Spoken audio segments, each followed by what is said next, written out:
بسم الله الرحمن الرحيم. أما بعد السلام عليكم ورحمة الله وبركاته.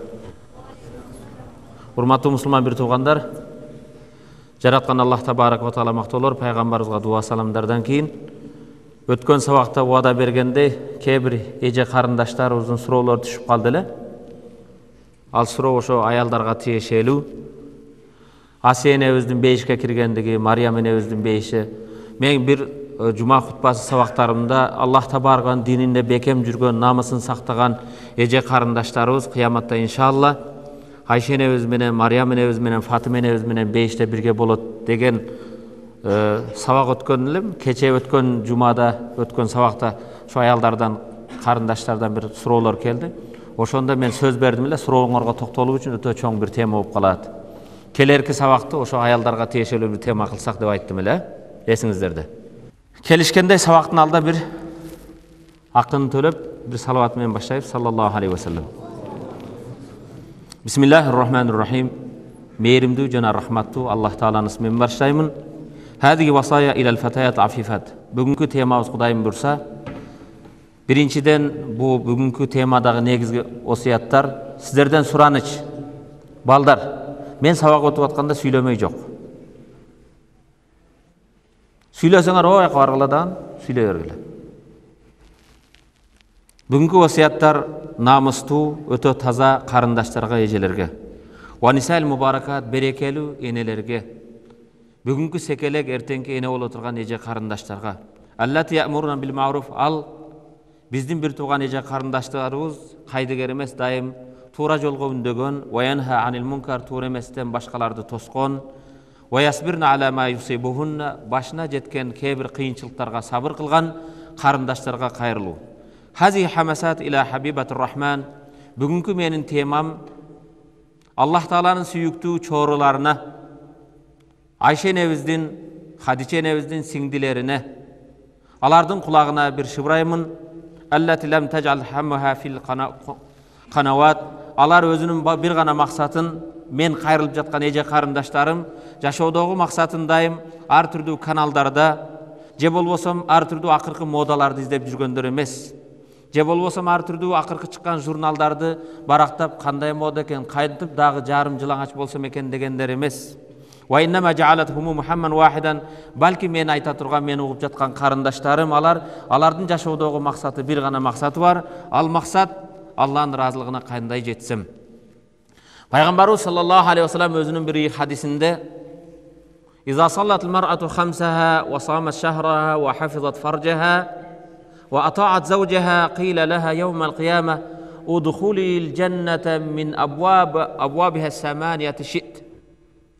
Кайсы бир аял 5 вакыт намазын окуса, орозосун кармаса, намысын сактаса, күйөөнө баш ийсе, андай аялга кыяматта Аллах табарак ва таала айтат экен: бейиштин 8 эшигинин кайсынан кааласаң киргиниң дейт экен.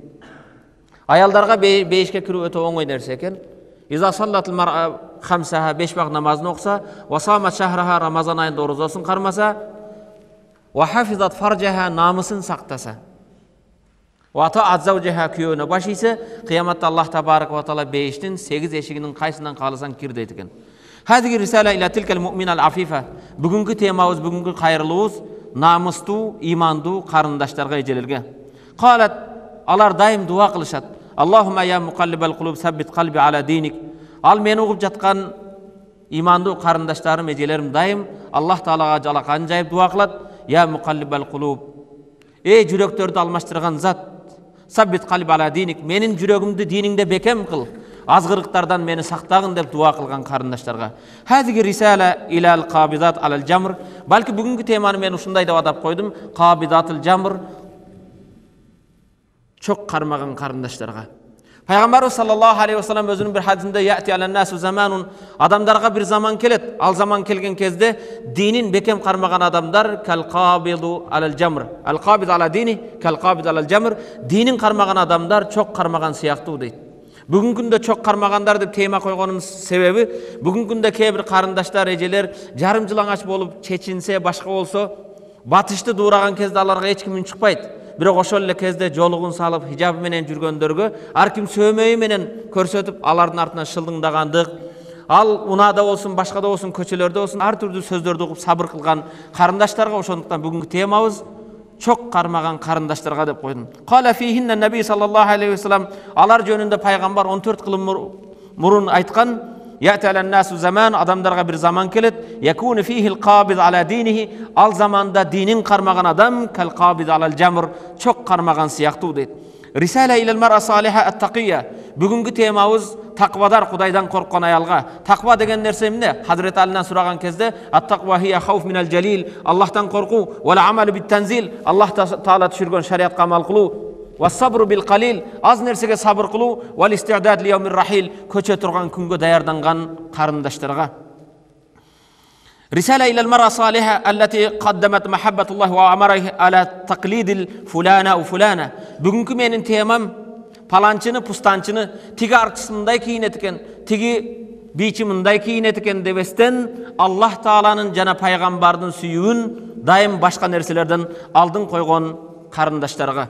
Вақат қала наби саллаллаху алейхи ва саллям, алар жөнүндө пайгамбар саллаллаху алейхи ва саллям өз хадисинде айтат: "Иннал ислама бада гарибан ва саяуду гариба кама бада фатуба лил гураба".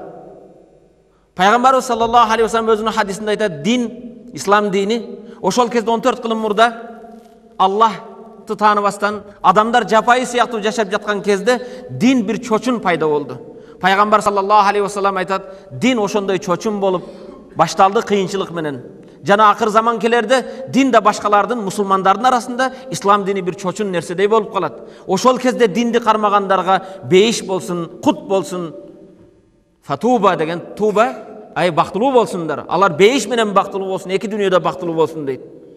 Кыйла ва ман ил-гураба я расулаллах. О Аллахтын элчиси, сиз айтып жаткан чочундар ким дегенде пайгамбар айтты: "Аллазина юслихуна иза фасадан-нас". Адамдар бузулуп кеткен кезде, адамдар батышты башканы дуурап ар түрдүү бузулган кезде, алар башкаларды оңдоп, өздөрүн оңдогондор ошолор чочундар болот. Ошолорго бакыт болсун, ошолор бейиши болсун дейт. Хазигил калимат илал қабидат алал жамр. Бу бүгүнкү сабагыбыз башында айткандай чок кармаган карындаштарга. La azkuruhunna bi akhbar man taqaddamahun. Аларга эскертем, силерден мурда да чок кармагандар өткөн. Балки пайгамбарыбызга чейин да чок кармагандар өткөн. Мимман таракна лаззатул хаят. Аларда жашоодун таттуулугун, жашоодогу жыргалчылыкты, ар түрдүү модаларды таштаган. Wa hamilnahum ad-din hatta da'afa Allah lahunna al-hasanat. Алар динин бекем кармады, иманда бекем болду. Аллах Таала алардын соон эсе кылып бергендер бар. Улайка тилкал qabizat alal jamr. Ошолордун мурда чок кармагандардын биринчиси ал-аввал ким? Пайгамбарыбыз саллаллаху алейхи ва салламдан да мурда биздин динибизге чейин чок кармаган энелер, эжелер өткөн. Алардын биринчиси хия тилка ал-мар'a салиха allati kanat ta'ishu hiya wa zawjiha fi dhilli malik al-fir'aun. Фир'аун деген падыша, бүгүн Египетте тоболоң болуп атат, көрүп атасыңар. Ошо Египетте, Мисирде өткөн фараон. Фир'аундун үйүндө кызмат кылган, Фир'аундун кыздарын чачын тарап, кыздарын тарбия кылган эне. Анын күйөөсү Фир'аундун жанындагы эң жакын аскерлерден, жакын жардамчылардан да. Ва завжуха муқарраб мин Фир'аун. Өтө жакын адамдардан. Ва хия хадима ва мурабби ли банат Фир'аун. Ал өзү бул эже, бул энебиз Фир'аундун кыздарын, чачын тараган балдарын тарбия кылган эне эле. Фаманналлаху алейха бил иман. Бул эне иманга келди. Фалам ялбис завжуха ан алима Фир'аун би иманиhi фaqatalah. Күйөөсү да өзү да мусулман болгондон бир аз убакыт өтпөстөн Фир'аун билгенден кийин күйөөсүн өлүп жок кылды, өлтүрүп жок кылды. Күйөөсү өлгөндөн кийин фалам тазал завжа ta'mal fi bayti Фир'аун tumashshit al-banat. Эне өзү калды. 5 баласын багыш керек эле. 5 баласын багуу үчүн иманын жашырып, Фир'аундун Муса алейхиссаламдын эң катуу душманы болгон Фир'аундун кыздарын чачын тарап кызмат кылды. Ва тунфиq ala auladiha al-khamsa. Андан тапкан тыйын тыпырын 5 жетимге сарптайт эле. Tut'imuhum kama tut'imu at-tayr afrahaha. Канаттуу өзүнүн чөжөлөрүнө, өзүнүн жаңы палапандарына жем алып келгенде тапканын алып келип 5 жетимдин оозуна салат эле. Fa baynama hiya tumashit ibnata Fir'aun. Күндөрдүн биринде Фир'аундун кызын чачын тарап жаткан кезде избаqa almishtu min yadiha. Колудан тарак жерге түшүп кетти. Колдон тарак жерге түшкөн кезде фaqalat бисмиллахир рахманир рахим деп жерден таракты алды. Имандуу эле. Бирок таракталганда да ар бир кыймылында бисмилла Аллахнын ысмы менен жүрөт эле. Иманын жашырган менен тарак түшкөн кезде Бисмиллахир-рахманир-рахим dedi. Firavundun kızı uqtu. Mehrimdүү boorker Allah'nın ismi menen başlayman deb algan kezde faqalat ibnatu Firavun Allahu abi menin atam Allah'ını aytıp jatasın mı dedi. Firavundun kızı özünün atasını Allah deb oylayt ele. Menin atam jönündө aytıp jatasın mı dedi. Fasahat maşita ya bunayya kella balillahu rabbi ve rabbuk ve rabbi abik. Yok, men Allah degenim al menin Rabbim, jana senin Rabbin, senin atаңды da jaratkan Allah'ın ismi men alıp jatam, senin ataң Allah emes dedi. Fata'ajjabal bint. Kız taң kaldı. Bizdin uşunday padişalık uydu, menin atamdan başkaga da sıyına turgan başka ulu zat var beken dedi. Summa akhbara abaha bizalik. Atasına kelip haber verdi. Ata, senin uyunda kızmat kılgan, senin baldarыңды tarbiya kılgan başka kudayga sıyına etken sağa emes dedi. Fa'ajiban yujad fi qasrihi. Firavun da taң kaldı. Menin sarayımda menden başkaga sıyıngan, menden başkanın ismi menen hareket kılgan bar beken. Fada'a biha çakırdı. Kelçi maga. Ve qala lehmen rabbuk. Senin Rabbin, kojoyunun kim dedi. Qalat rabbi Allah ve rabbuk Allah. Men Rabbim jana sen Rabbin Allah dedi. Korkkan yok. Menin de Rabbim, senin de Rabbin Allah dedi. Fa amaraha bir rucu an diniha. Dininden kayt. Menden başka sağa kuday yok. Sağa rızkыңды bergen men, tamağыңды bergen men, tıyınыңды bergen men, jetimleringdi bakkan menmin. Dininden kayt dedi. Ve habasaha. Ve darabaha. Kamap koydu, urdu. Felem terci an diniha. Kamagan da payda bergen yok. Tayak jegen de dinden kaytkan yok. Fa amara Firavun bi qidr min nuhas. Firavun buyruk berdi. Jezden bolgon bir çoğun kazan ap kegile dedi. Femele'at bizzeyt. Jezden bolgon kazandın aslında ot jagıp onun üstüne may tolturdu. Summa humi hatta gala. Kızartıp kaynattı. Kazanda may kaynap jatat. Havqahuma amamil qidr. 5 balasını çakırttı. 5 yetini ap gelip janak askerleri menen kaynap jatkan kazanın janına koydu. Felemma ra'at al-azab. Azaptı gördü. Ayqanat annaha hiye nefs wahida. İmandı ayal bildi. Bul azap tuğra. Eğer meni bu kazanğa taşlasa menin bir ile canım var. Bir jolu can birim. Tahrucu ve tulqillah. Men ruhum çıgat. Biroq erteň Allah'a jolugat dedi. Fa alima Firavun anna ahabbun nas awladaha al-khams. Janağı enege jabışıp turgan 5 balany körgön kezde Firavun aytdı. Bul ene üçün 5 balası yüktürü eken. Oşo 5 balası arkılуу munu dinden kaytaram dedi. Aytam, alar bardygy jetim ede. Alarga janağı kanattıuday bol öz balapandарын bakkanday bagat ele. Faradan yezida fi azabiha. Öldürүүдөн murda dagı azap kılayın dedi. Moralni sındırayın dedi, kıynayın dedi. Fa ahzara al-atfal al-khamsa 5 balanı alıp geldi. Taduru ayunuhum ve la yadruna ila ayna yusaqun. 5 balanı türtüp kelatkan kezde jaş balaların köz aylanıp kayda baratkan bilbeyt. Falamma ra ummahum taallaqu biha. Enesini körgön kezde 5 jetim kelip enenin etegine jabıştı bardygy. Ene kem qamakta ele, açka jatdı ele. Kança kun enesini körgön jok.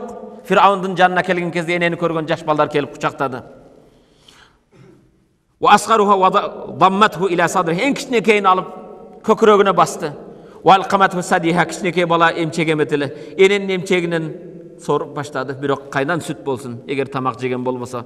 Falamma ra'a Firavun hazal manzar. Firavun körüp durat bunu. Amara bi akbarihim en çoğunu alıp kegile dedi. 5-ösü deň balagatga jetelek jaş baldar ele. Fajarrahul junud. Askerler anı südürep geldi birösün. Vel gulam yasih. Jaş bala kıyqırat. Ya umma, enekem ve yastagis yardım surayt. Eneke bular meni emne kılıp jatat. Ve yastarhamul junud. Askerlerden de boğru açıdı. Biroq Firavundun buyruğunu atqarat. Ve yetawassal ila Firavun. Askerler aytat. Koysan bul jaş balaga emne günösü var. Ve yuhawil fikak vel hurab. Boşatsa kaçıp ketse deyt. Ve yunadi ihwatahu sigar. Kiçineke 4 jetim kıyqırat. Bayköyüzü kayda alıp barasın dep. Ve yadrubul junud biyadihi sagiratayn. 4-ösü kelip jabışkan kezde askerler kiçinekey baldardın kiçinekey kollarına vurdu. Koyup jiber dedi. Fema hiye illa lahazat hatta ulqiya sagir fi zeyt. Biraz wagt ötmestön 5 balanın en çoğunu kaynap jatkan mayga taşladı. Vel tabki ve tanzur. Ene qarap ilap jatat. Bir tuğandar qarap ilap jatat. Nazara ileyha Firavun ve amaraha bil kufr billah. ыйлаганын көрүп, эгер башка балдарында ушундай болуусун каалабасаң, иманыңнан кайт. Мени Раббым деген, мени Аллах деген dedi. Фаабат алей, жок, муну кабыл албайм dedi. Фагадиба Фираун, Фираун ачууланды. Ва амара би валади Ихсани, экинчи баланы алып келди. Фасахиба мин инда уммихи, экинчи баланы эненин астынан жулуп келди. Ва хува ябки ва ястагис, экинчи бала ыйлайт, жардам сурайт. Бирок убакыт өтпөстөн экинчини таштады. Вал умму сабит ала диниха, эне динде бекем. Муқина би лиқаи раббиха, Раббымга жолугу Аллахтын асына барына чын жүрөктөн ишенип турат. Сумма амара Фираун бил валад салис, үчүнчү балага буйрук берди. Фасахиба ва қарраба илал қидр, аны да жулуп келип казандын жанына алып келди. Ва фаала бихи ма фаала би ахватихи, муну менен эки баланы кылгандай үчүнчү баланы казанга таштады. Вал умму сабита ала диниха, эне дагы эле дининде бекем. Ва амара Фираун ан ятраха раби' фи зейт, төртүнчүн алып келгиле деди. Төртүнчү жаңы баскан бала эле. Эненин этегине жабышкан. Фа акбалал журуд илейхи ва кана сагиран кад таала би савб умми, эненин кийимини бекем кармайт. Фаламма жазабахул жунуд, эне аскерлер тартып алды. Бака вантараха ала кадамей умми, эненин кадамына жыгылды ыйлап. Эненин кадамына жыгылды. Ва думу тажри ала риджлихи, баланын аккан жаштары эненин буттарына агып жатты. Ва хия тухаулан тахмилаху ма ахи, экинчи колу менен алайын дейт жерден жаш баланы. Ва хува ябки, жаш бала ыйлайт. Ва ястагис, жардам сурайт. Ва ятавассал би калимат гайр мафхума, бир нерселер айтып жатат, бирок тили чыга элек, эч ким түшүнбөйт. Эмнелер айтты? Фираун да түшүнбөйт, Фираундун аскерлери да түшүнбөйт. Тили жаңы чыккан бала бир нерселер айтты. Бирок Фираундун эч мээрими жок. Ва ма хия илла лахазат хатта гарака фи зейт ал-магли. Бираз убакыт өтпөстөн кайнаган казанга ташталды. Ва габал жасад, дене чөгүп кетти. Ва ката ас-саут, үн да чыкпай калды. Ва шамматал умрайха, эне куурулган эттин гана жытын жыттады. Аллахм. Ва аллат изам as-sagira bayda, апа-пакай кичинекей сөөгтөр майдын үстүнө чыгып калды. Фаука зейт яфуру биха танзуру al-umma la izami, эне сөөгтөргө карайт. Жаш баланын сөөгтөрүнө. Ва кад рахала анха ила дар al-ukhra, эң кичинекейден чоңурагы алда ол дүйнөгө кетти. Ва хия табки, эне ыйлайт. Ва танзау ва антазау al-khamis, бешинчини келип алайын деди. Ar-radi, ал сүт эмип жатат. Эненин эмчегинде сүт жок, бирок сүткө аракет кылат. Мин байни ядайха, жулуп алды. Ва кана кад илтакама садиха, эмчекти эмген жерден жулунду. Фаламма интазаа минха, эненен жулуп алткан сараха сагир, кичинекей бала ыйлады. Ва бакат мискина, эне да ыйлады. Фаламма ра Аллаху таала залик, Аллах буну көрүп турат. Инна Аллаха юдафиу аниллазина аману, Аллах имандуулардан коргойт. Имандуулардын коргоосу Аллах. Аллах табарака ва таала буну көргөн кезде, урматтуу мусулман бир тууган, бешикте сүйлөгөн Иса алейхиссалам болсо, Иса алейхиссаламдан мурда ушул эненин сүт эмип жаткан наристе баласы сүйлөйт. Ра Аллах ван касараха, эне сынып калды, ыйлады. Интакассаби фи бахдихи, казанга алып барып жаткан бала ыйын токтоп энеге карап айтты. Ва кала лаха, наристе тили чыга элек бала. Я умма Isbiri fa illaka alal haq. Эне, сабыр кыл. Сен акыйкат жолдосун. Сен чындыктасың, имандасың. Суммайын ката сауту. Энеке сабыр кыл. Чындык жолдосун. Андан кийин ушуну менен баланда үнү үзүлдү. Ва гайяба фил qidr ма ахвати. 5 бир тууганы менен бул да казанга түштү. Бир аз убакыт өтпөстөн сөөгтөрү майдын үстүнө чыгып калды. Улқия фи зейт ва фи фаммихи бақая мин халибиха. Кайнап жаткан майга ташталган кезде бул наристенин оозунда эненин эмчегиден аракет кылып чыгарган бир жутум сүтү бар эди. Ал сүттү да жута эле. Ва фи ядихи ша'ра мин шa'риха. Колунда болсо энеден ажырабайм деп эненин чачынан кармаган бир канча чачтар бар эле. Ва ала саубихи бақият мин дам'iha. Кийиминде болсо көздөн аккан жаштар кийимин өл кылган эле. Ва захабал аулад 5. 5 бала Аллах жолунда кетти. Ва хахия изамухум ялуха бихал qidr. 5 баланын да сөөгү казандын үстүндө кайнап жатты. Ва захабал аулад 5. Ва хахия изам ва лахмухум яфуру бихи зейт. Эттер болсо куурулган эттин жыты чыгат. Танзурул мискина. Байкуш эне карайт. Ила хазил изам сагира. Кичинекей сөөгтөргө. Изам мен кимдин сөөгтөрүн карап жатат эне билесиздерби? Bir peygamberge salavat. Innaha mawladuha baldarının söğüktörü. Allazi talama mala'u aleyha'l beyt dihkan wa sururan. Күнүгө кыйналып bir nerse taap kelse, үйдү кубанычка, кыйкырыкка, күлкүгө толтурган балдардын söğügü. Falazat kabidaha boru. Özünün bir denesi. Allazina lamma farraquha. Alar eneden ajrap ketdi. Kaanna qalbaha akhraja min sadriha. Baldardı jogotkondan keyin mehrimdi ene anın tiriwley jürögünü julup algan siyaktı boldu. Tiriwley enenin jürögünü julup algan siyaktı boldu. Wa taraka wahidan wa talu anha wa tawallaw anha. Jalgız koyup koydu. Jalgız kaldı ene.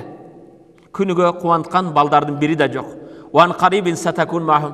Birok biraz vaqt ötpestön ene de alardın katarına kelet. Kanat tastati an tahul beynehu ve beyne hadal azab bi kelimati kufur. Bu ene kalasa bir söz menen 5 balasını da özünde saktap kalsa bolat ele. Firavundu kudayım dep. Birok Firavun kuday emes. Firavundu jaratkan Allah. Alimat anna ma indallah hayr ve abqa. Birok bu ene imanı menen bildi.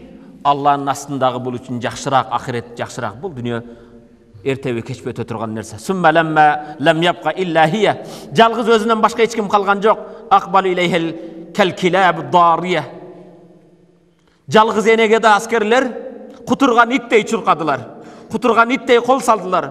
Wa dafa'hu ilal qidr. Anı türtüp geldi, südürüp geldi kazanga. Falamma hamaluha liyanqudufuha fi zeyt. Anı mayga taştayın degen kezde nazarat ila izama uladiha. Baldarın söğüktörüne karadı da fadazakkarat ijtima'hum ma'hum. Alar menen toptoluğu oylap Firavunga kayalı. Fil hayat. Bul dünyada bala menen uyda jaşaganын oyladı. Bir elestedi. Kanday alar menen jırgal jaşap jattılar. Faltafatat ila Firavun. Ene Firavunga karadı. Ve qalat aytdı. Li ileyke hace. Men senin bir suranıçım var. Akırkı suranıçım. Fasaha biha. O Firavun, senden bir tilegim var suranıçım. Ve kâle, ma hacetuk. Aytçım ne kacetin var dedi. Fekalet, yine ayttı. En tecma izami ve izami evladi. Bir menen baldarımın söğümünü birge jinagın. Baldarım menen menin söğümünü bir jerge kömgün. Thumma agmadat aynay. Ondan keyin közün jumup alda kazanga düştü. Ve ulqiyat fil qidr. Eneni de kaynagan kazanga taşladı. Vahtarakat cesadeha dene küydü. Ve taffat izamiha. Söğüktörü çıktı. Fallahu dar hazihil maşite ma azama sevabiha. Allah üçün 5 bala özü ketken ayaldın soğuğu kança. Ve aksaru sevabuha. Kanday köp soğup qeyip oldu. Ve laqad ra'an nebi sallallahu aleyhi ve sellem. Peygamber sallallahu aleyhi ve sellem Mirajga çıkkan kezde uşul hadiste aytadi. Bir salavat. Mirajды bilesizler, namaz farz bolgan kezde Peygamberimizni Cebrail aleyhisselam 7-nji asmanга köterip çıgat. Peygamber aytadi: "Lamma usriya bi marartu bi raihatin tayyiba faqult ya Cebrail ma hadhihi raiha?" Asmanga bargan kezde öte jipar jittardı jittadım deydi Peygamber. Cebrail'den suradım: "O Cebrail, bu jipar jit kaydan? Bu kaysı jipar jit?" Faqila li Cebrail aytdı: "Ya Rasulullah, hadhihi mashita bint Firavun ve auladaha." Bul jit Firavun'un kızların çaçın taragan ayaldın jana baldarının jiti dedi. Beyiştege. Allahu akbar. Allahu akbar. Ta'ibat qalilan. Biraz kıynaldı. Lakinnaha istirahat kesiran. Biroq tübölük beyişte kaldı. Allah Kur'an-ı Kerim'de aytadi: "Ve la tahsabennellezine qutilu fi sabilillah amwata bel ahya'un inda rabbihim yurzaqun." Seler Allah yolunda ölgöndörдү ölük dep egile. Balki alar tiriw, Allah Taala alarga rızkısın berip jatat. Madat hazihil mar'a mu'mina ila haliqiha. Bu imandı ayal jaratkanga kaytı bardı. Ve jawarat rabbiha. Allah Taala'ga koşna olup yaşadı. Ve yurja an takuna'l yawma fi jannatin ve nahar. Ümit kılabız belki bugün beyiştin daryalardan, beyiştin baktarındadır. Ve indel Bukhari, İmam Bukhari rahmetullahi aleyh özünün kitabında aytadi: "Anna Rasul sallallahu aleyhi ve sellem kal: "Law anna imra'atan min ahli'l cennet ittala'at ila ahli'l ard la adaa'at ma beynehuma ve la mala'athu rihan ve la nasifu ala ra'siha hayrun min'd dunya ve ma fiha." Bir salavat. Hayırlıkta karındaşlarım, bu hadistin kotarması ötüden burada Peygamberimiz sallallahu aleyhi ve sellem'in kezinde negirlerden bolgan bir ayal kelip Peygamberge aytadi: "Ya Rasulullah, o Allah'ın elçisi. Maga dua kılın. Аллах Таалага мага бир бале берген, бир оору берген, ооруумдан айыгып кетейин дейт. Пайгамбарыбыз эмне оору десе? Талмам бар дейт. Талмам кармап кейде акылымды жоготуп жыгылам. Аллах Таалага дуа кылсаңыз, Аллах мага шифа берсин деди. Пайгамбарыбыз саллаллаху алейхи вассалам: "Я аматаллах, о Аллахнын чорусу, кааласаң дуа кылайын, Аллах шифа берсин. Кааласаң сабыр кыл, сага бейишти кепилдик берем" деди. Аял айтты: "Сабыр кылам оорума. Бирок, о Аллахнын элчиси, мен акылымдан кетип, талмам кармаган кезде денем ачылып калат экен, көкүрөгүм ачылат, тезем ачылат, башкаларга көрүп уят болот. Авратым көрүнүп калбасын. Ошон үчүн дуа сурап жатам. Болбосом мен ооруга сабыр кылат элем" дейт. Пайгамбарыбыз саллаллаху алейхи вассалам: "Кааласаң дуа кылайын, Аллах шифа берсин, кааласаң сабыр кылгын, сага бейиш" дейт. Эне ойлонуп туруп, коюлган нерсе эмне? Бир аз оору, 60 жыл, 50 жыл, 40 жыл, 20 жыл, бирок тиягында бейиш турат. Сабыр кылайын дейт анда. Бирок Аллахнын элчиси: "Мен жыгылганда денем ачылып калат" дейт. Пайгамбарыбыз саллаллаху алейхи вассалам дуа кылат. Дуа кылгандан кийин жанагы аял дайыма саждада турган кезде талмасы кармайт экен. Бирок эч жери ачылбайт. Айтарым, урматтуу карындашым, эжелер, Аллах Тааланын эң сүйүктүү пайгамбарын сүйүктүү үммөтү, Аллах Тааланын чорулары.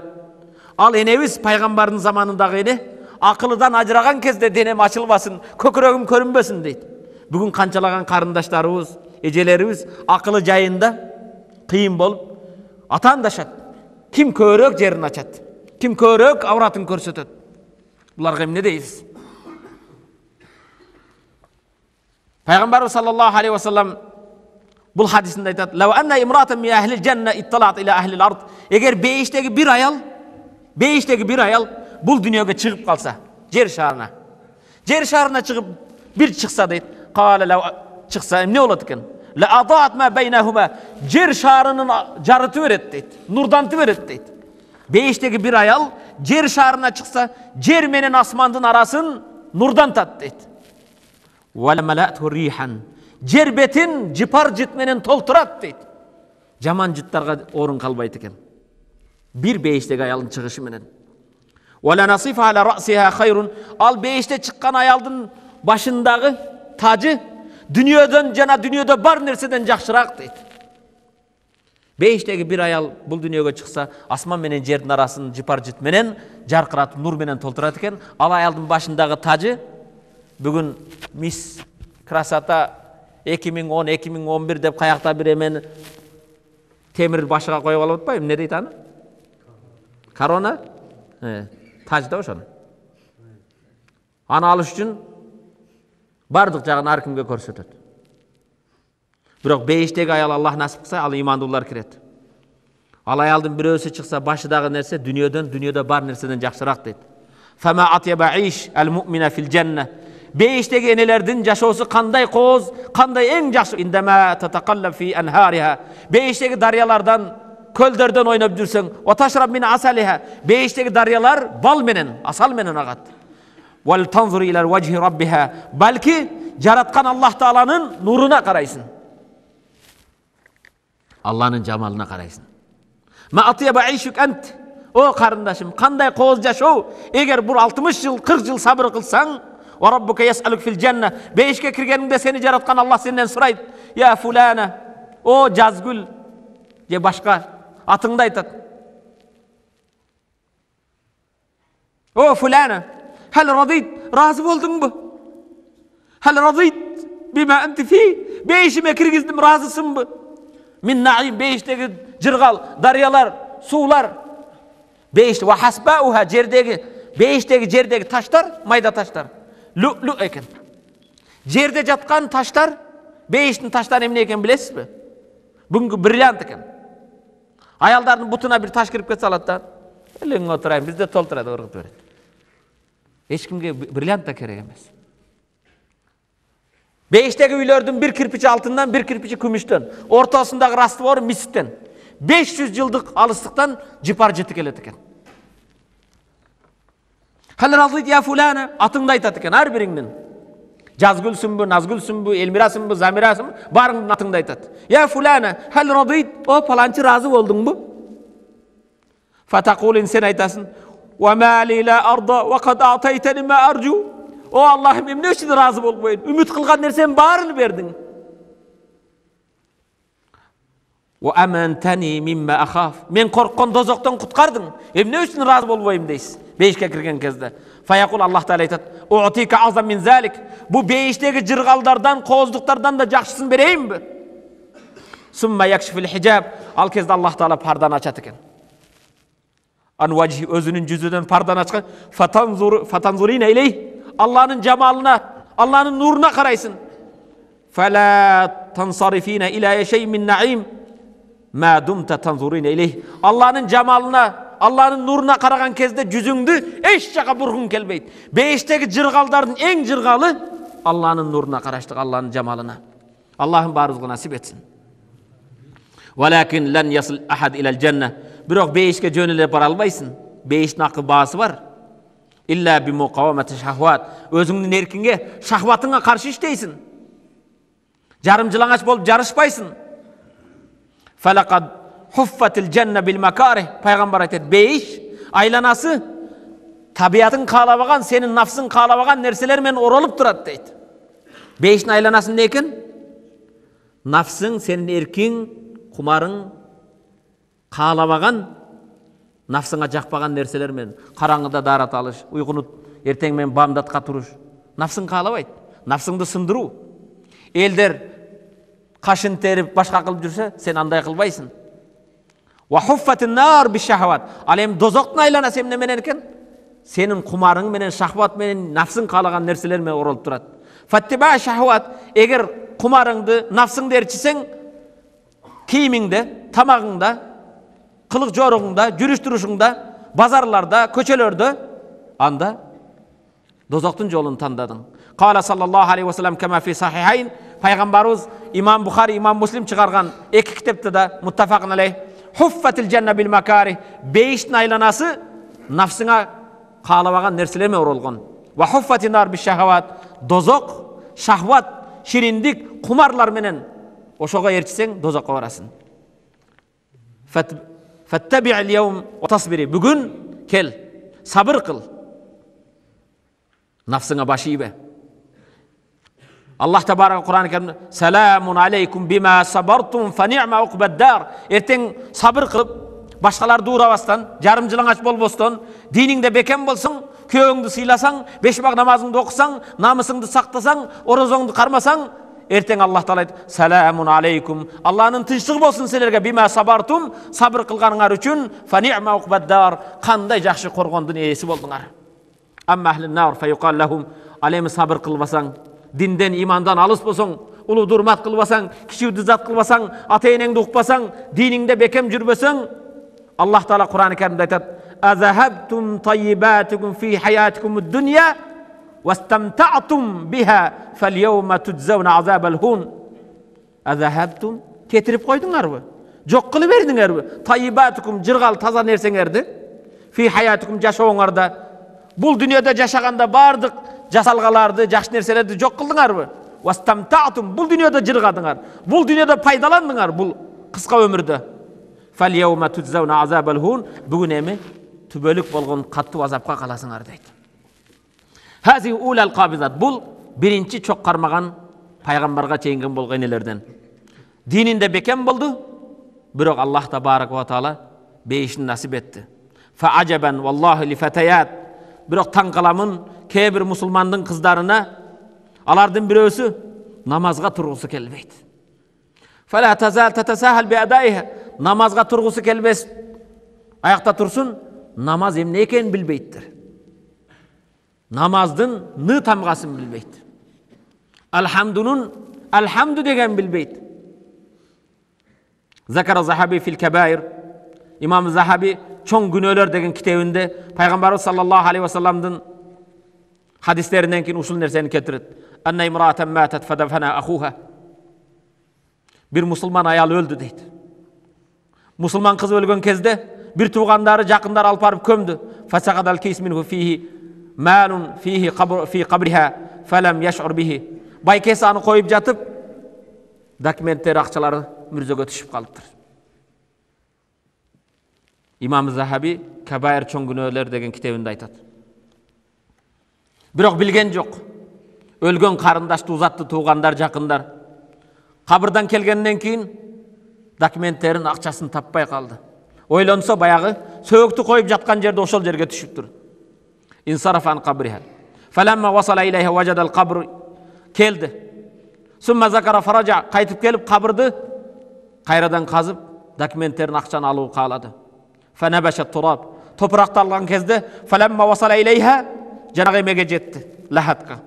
Сөөк коюлган жерде. Важадал кабр яшта'у алейха наран. Мирзе толуп, эч бир бош жер жок, оттун жанып жатканын көрдү. Фафазиа, бала чочуп кетти байкеси. Варадда тураб алейха, кайрадан топуракты таштады коркконунан. Ваража иля уммихи. Ыйлаганча келди. Табки ва хуа ябки. Я умма, я умма. Энекем. Фазиан чочуп келди. Ва кал, ахбирини ан ухти. Карындашым жөнүндө айтчы энеке. Карындашым эмне күнөө кылат эле? Ва маза канат та'мал. Эмне кылат эле мен жогумда? Ал байке дайым энени, карындашты багуу үчүн жумуш менен але келе. Факалат эне айтты. Ва ма суаликан, эмне үчүн сурап жатасың? Өткөндөн кийин сурайсыңбы? Кала я умма, о энеке, инни раайту кабра яшта'у алейхи даран. Мүрзөсү толуп отко жанып жатат. Мүрзөсүдө бош жер жок, от жанып жатат. Фабакатлум, эне ыйлады. Фабакат. Эне ыйлады ва калат айтты. Жашын токтолады сени. Канат ухтук татахаван бис-сала. Карындашың намазга каттуу көңүл бурбайт эле. Ва туахиран вактиха. Вактын өткөзүп каза кылып окуйт эле. Карындашың намазды каза кылып окуйт эле. Фахаза хал ман туахир сала. Имам Захаби айтат, эгер намазды кечиктирген ахвал ушундай болсо, фала тусалил фажр. Баамдатты күн чыкканга чейин окубаса, күн чыккандан кийин окуса. Ау таахир гайриха мина салават, же башка намаздарды ушинтип өз убактынан кечиктирсе, фа кайфа халу ман ла тусалли. Намаз окуганын ахвалы кандай болот дейт. Ва кад ахбара an-nabiy sallallahu alayhi wasallam ru'yahu li'azab man yukhrij as-salah an waqtiha. Пайгамбар sallallahu alayhi wasallam намазды окубагандар жөнүндө өзүнүн бир хадисинде ушундай дейт. Бир салават. Атани al-layla atiyan. Пайгамбар айтат, бүгүн түнү мага экөө келди. Ва иннахума ibta'asani. Ал эки периште келип мен уктап жаткан жерден тур деди. О Мухаммад, тур, биз менен бирге жүр. Ва иннахума qala li intaliq wa inni intalaqtu ma'ahuma. Жүр биз менен деди, мен алар менен бардым дейт, эки периште менен. Пайгамбар sallallahu alayhi wasallam. Ва инна atayna ala rijl wa mustaja wa idha akhar qa'im alayhi bis-sakhra wa idha huwa yahwi bis-sakhra. Алар менен бир жерге келдим. Эки периште. Алар менен келсем, бир адам жаткан жеринде, экинчиси туруп чоң таш менен жанагы адамдын башына урат. Фаяслуху рa'су. Башы жалпайып жарылып кетет. Фаятба'ул хаjar. Экинчи ташты көтөрүп кайра урат. Фаяхузу. Фала яржу алей хатта ясих рa'су. Экинчи ташты таштабайт, башы айыгып жакшы болгонго чейин. Кама кан, башы мурдагыдай айыгып жакшы болгондон кийин сумма яуд алей, экинчи жолу кайра урат. Фаяф'алу бихи мисли ма фa'ала бихи марра ула. Биринчи ургандай кылып экинчи жолу факулт. Пайгамбар айтты, субханаллах. Субханаллах, ма хазан? Бул эмне болгон нерсе? Фaqala al-malakan, men alып алган эки периште айтты дейт. Хаза ар-раджул яхузул Кур'ана фаярфузу. Бул адам Кур'ан окуйт эле, Кур'анга амал кылбайт эле. Яни ла я'мал бима фих. Кур'андын буйруктарын аткарбайт, Кур'ан тыйып салган нерселерди аткарат. Ва янам ани салат мактуба. Эч 5 вакыт намазды уктап окубайт эле дейт. Намаз окубаганын азабы деди. Казалика al-azab wa la azabul akhiratu akbar law kanu ya'lamun. Sadaqallahu al-azim. Bul ayat. Казалика al-azab, azab ушундай. Wa la azabul akhirah, ахиреттин азабы акбар, чоңураак, law kanu ya'lamun, эгер билселер. Экинчи чок кармаган энеге келдик. As-sani al-qabizat ala al-jamr. Карындаштар сураган эже ушул эди. Faqad kanat malika ala arshiha. Өзүнүн тагында отурган падыша эле. Padişa kolunda bir işaret менен бардык нерсеси даяр эле. Бир падыша болгон аялы. Бирок муну айтуудан мурда бир хадиске токтолоюн, бир салават.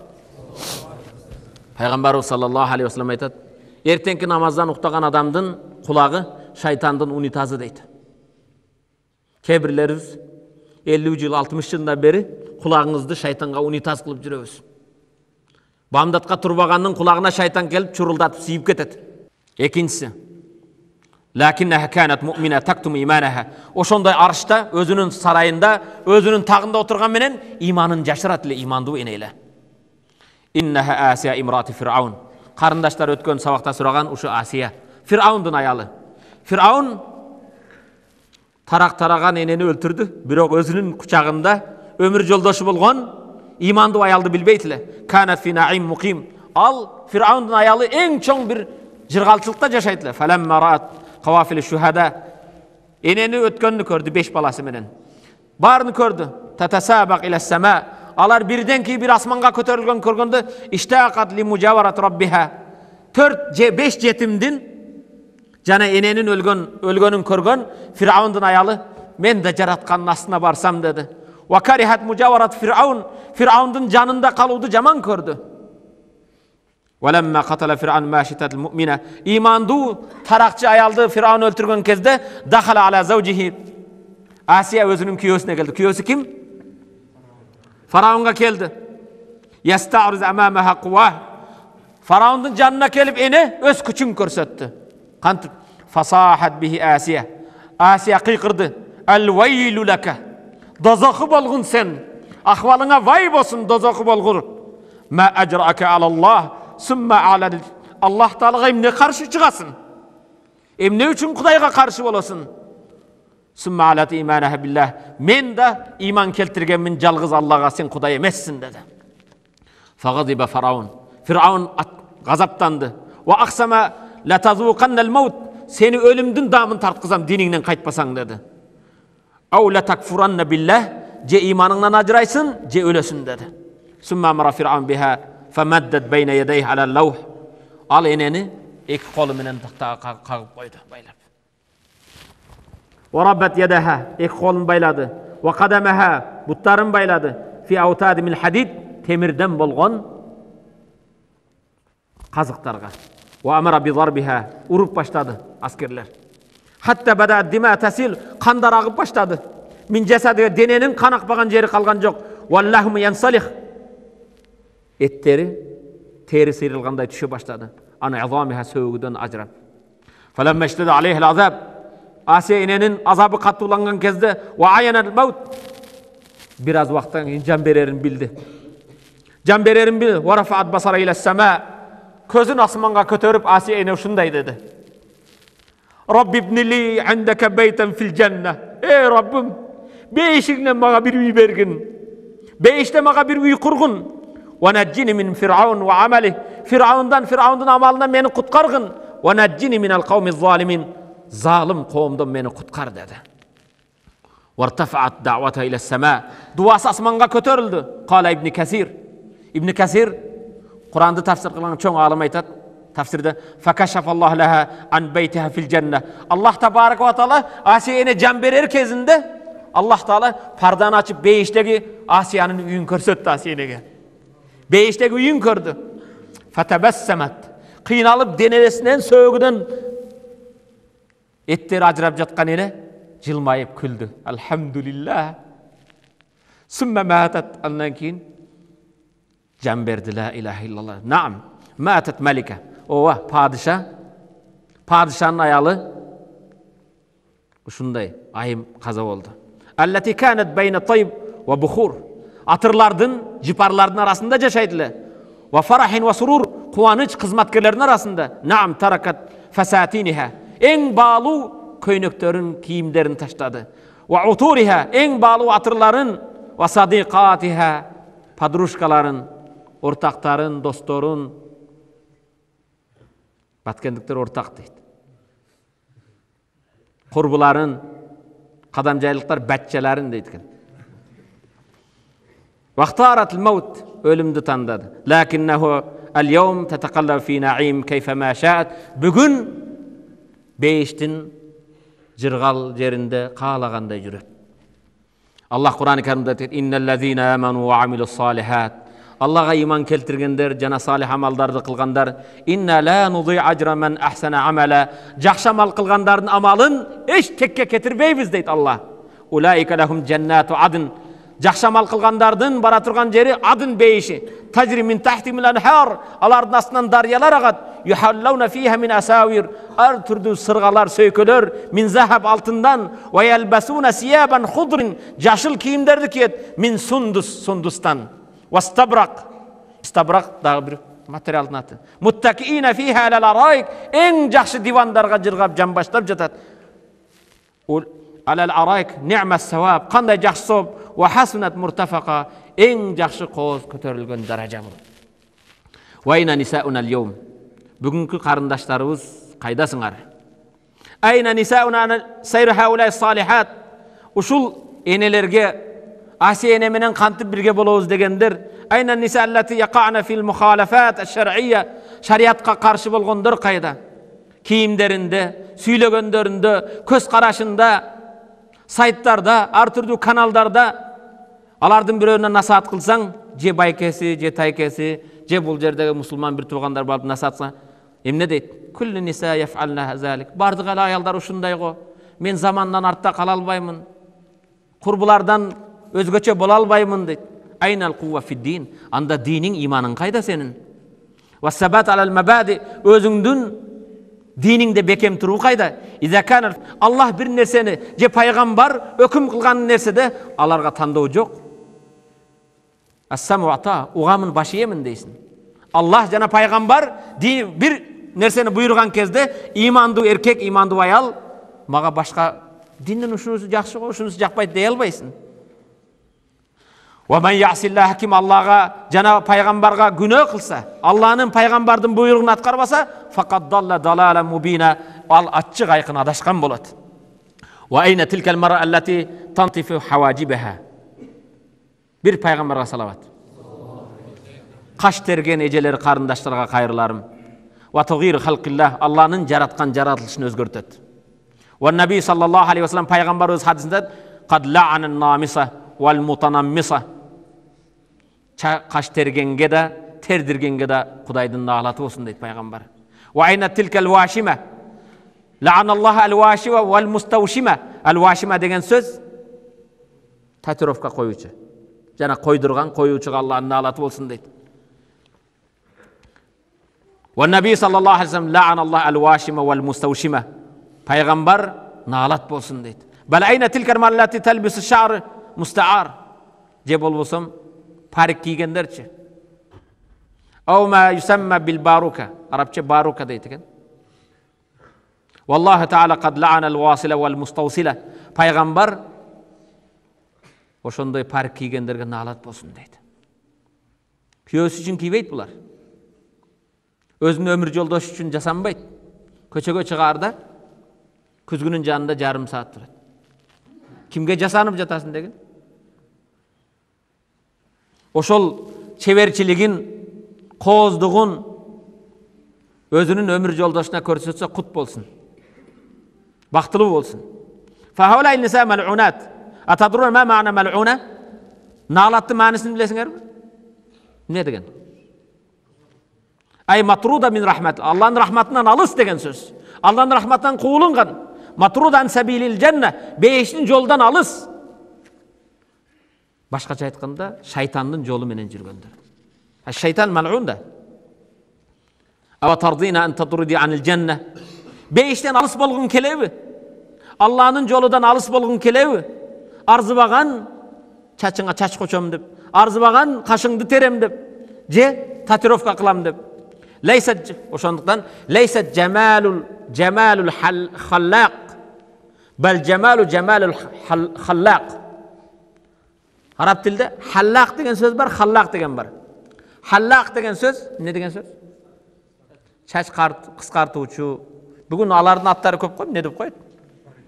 Афродита, мафродита деп ар түрдүү эмелерин чыгарып койгон го. Макияж жасайт, башка жасайт, маникюр, педикюр. Булардын борбору эмне дейт?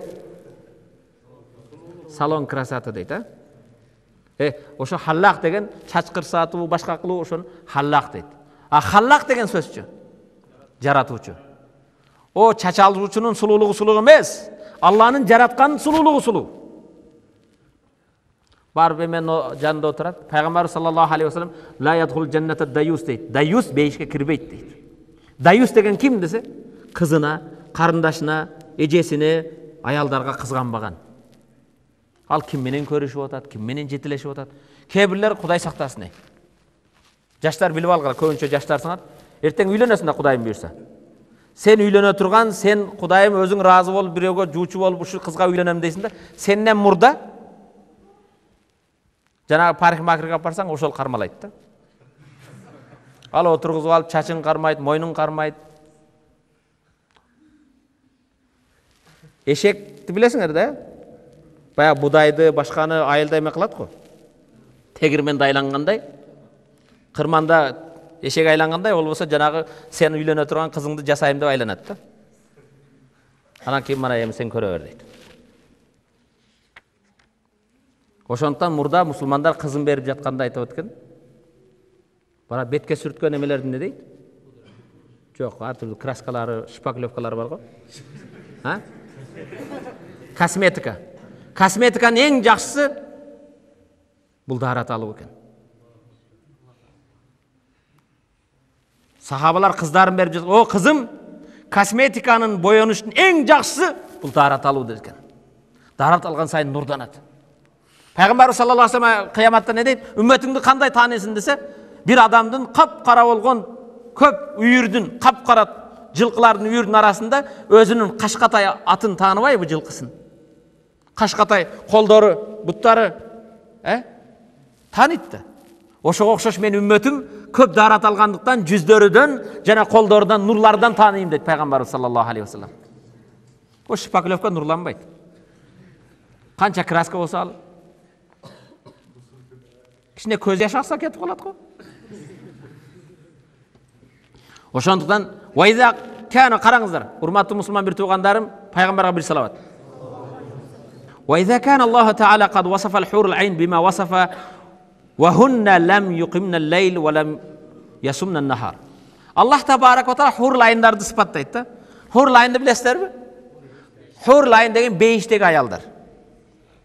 حور العين бар, حور турап бар. Топырақтан болған хурлар бар, ол біздің аялдар.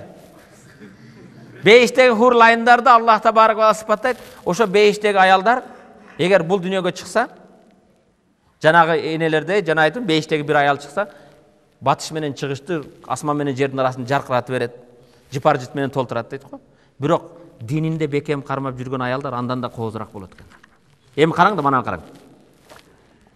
Хур айындардың 70 қабат киімі болса, бай чучуктары көрініп тұрады екен да. Жылтылдап.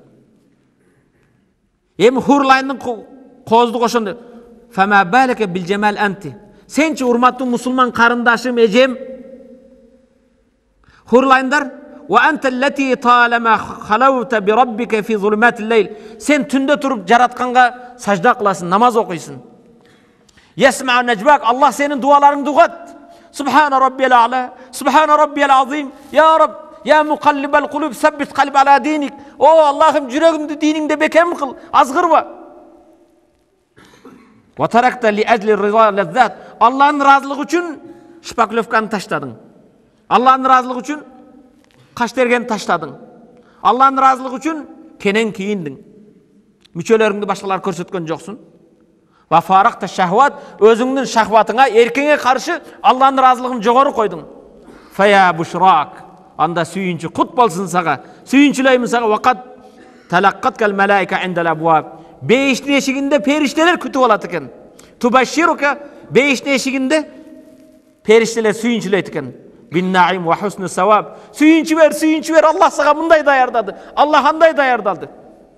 Vaqad izdatta cemalen fawqa cemalik. Sululuğun üstünde sululuk bolup deydi. Beyişteki hurlayınlarda Allah jönle sululuk kılıp jaratıp koyuptur. Biroq bul dünyada alar namaz okugan emes, hurlayınlar. Oroza karmagan emes. Şahvatıga karşı жүргөн emes alar. Alar erkine karşı жүргөн жок. Alar özü Allah jaratısından alar bu kıyınçılık görgөн жок. Alar jaralış oşo. Al эми биздин бул дүйнөдөгү аялдар, карындаштар, эжелерибиз булар шахватыга каршы, эркине каршы бекем болду. Элдер шылдыңдаганда да, сен түрккө тийгенсиңби? Арабка тийдиңби, кимдин кийимини кийип алгансың, жаш эле туруп кырышаң кетти. Эмне десе да ошого сабыр кылып, хижабында башкада жүргөн аялдар хурл айындардан хурлөрдөн миллион эсе кооз сулуу болот дейт. Хуру тураптар бул дүйнөдөгү биздин аялдар барган кезде хурл айындар эч ким болбой калат экен. وعد الله المؤمنين والمؤمنات جنات تجري من تحتها الأنهار خالدين فيها ومساكن طيبة في جنات عدن. الله имандуу эркектерге, имандуу аялдарга вада берди бейишти, жаннат. Ал бейишти тажри мин тахти ал-анхар, алардын астынан дарыялар агат. Бир дарыясы кооз ичимдик, экинчиси таза суу, үчүнчүсү балдан, ар түрдүү. Анхар халидин фиха ва масакина тайyiba, эң кооз үйлөр. Кара, бүгүнкү күндө бирөө жакшы даярдаса, палан жерден архитекторларды алып келиптир, усталарды таяктан алып келиптир, Өзбекстандан кооздогондорду алып келиптир, вообще үйүнө кооз салыптыр деп таң каласың. Ким даярданы? Бир бенде. Бирок Аллах Таала айтат: "А'датту", көңүл бургула. Араб тилин билген балдар, "А'датту ли ибадия салихин ма ла айнун рa'at ва ла узунун сами'at ва ла хатар ала қалби башар". Аллах Таала өзү айтат: "Мен даярдадым" дейт. Бүгүн элестеттик, президент сага бир обед даярдаптыр, бир жакшы жерге келсе, "О, президент башкача даярдады да". Президент кайда даярдады? Өзүнүн резиденциясы да, башкасы да. Губернатор чакырыптыр десе, президенттин ким, губернаторун ким? Ошого миллиарддаган адам атадан берки бардык падышаларды жана бизди баарыбызды жараткан Аллах өзү айтат: "А'датту", мен даярдадым, ли ибадия салихин, менин салих имандуу бенделериме, мәле айнун рa'at, көз көрбөгөн дейт. Көзүн көргөн эмес андайды ал. Вала узунун сами'at, кулагың укпаган, вала хатар ала қалби башар, инсан акылыдан да өткөзө албайсың, элестете албайсың да. Сен элестете албаган, көзүң көрбөгөн, кулагың укпаган кооз жерлерди Аллах даярдадым дейт. Ким даярдаптыр? Кимге? Имандуу бенделерди. Ва ридванун мин Аллах акбар. Ал бейиштеги кооздуктардан да Аллахтын ыраазылыгы эң бийик нерсе. Залика хуал фаузул азим. Ал эң негизгиси жеңиш, ошол жеңиш. Фа анти фил жанна. Ал эми караң, урматтуу мусулман бир турган, ошондой сабыр кылсак, кыздарыбызды, бала чакабызды, аялдарыбызды ушундай тарбия кылсак, фа айна тилкил мискина. Булар бейишке барса жанагылар. Жанагы булар шылдыңдагандар кайда болот? Аллати та'аррадан сима'a суар. Кур'ан укусы келбейт. Кайчы? Арабчаңды. Аятты укусы келбейт. Эмнен угат? Ата бабасы жете таш түшүнбөгөн музыкаларды кулагына коюп алып кыйшалаңдап. Кайга чыксаң кулагында наушник. Эми акса түшүнбейт. Балки сени жамандап атат. Кийген кийимичи? Өмүр баянды жазып алганбы, англисче не деген? Может, я чорт деген сөз бар. Түшүнбейт. Аны кийип алгандан кыйын болот. Вал угният фатарар ли азабилlah. Аллахтын азабыга дуушар болот шайтан. Ва тахру мин симаил гина фил жанна. Беште ырып кат экенбиз. Бирок бул дүйнөдө жанагы кулагына эме кылып алып, Курандан качкан, намаз окубаган бештин ырын укпайт ал. Балинал қабизат алал jamr lam yaktafina bis sabr ala azab. Балки чок кармагандар бир гана бул азап кыйынчылыктарда сабыр кылбастан алар көп иштерди аткарган. Алардын ичинде биринчи Иза салат марат хамсаха, аял 5 вакыт намазын, ва самат шахра, Рамазан айында ораза кармаса, ва хафизат фаржаха, намысын сактаса, ва таат заужаха, күйөнө башыса, кыйла лаха, кыяматта айтат удхилил жанната мин абвабихи саманият ши. 5-тин 8 эшигинин кайсынан кааласаң киргиниң дейт экен. Амин. Аллах табарак ва таала биздин карындаштарыбызды, кыздарыбызды, энелерибизди, эжелерибизди кыямат күнүндө 5-тин 8 эшигинен киргизүүнү насип этсин.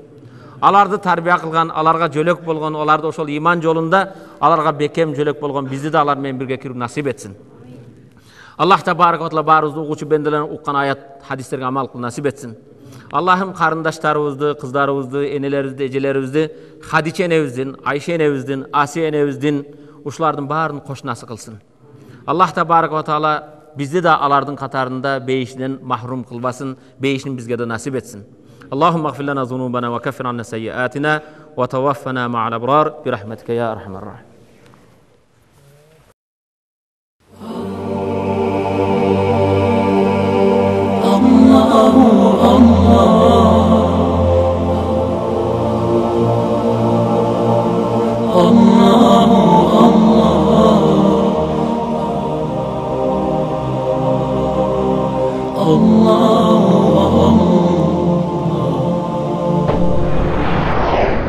بسم الله الرحمن الرحيم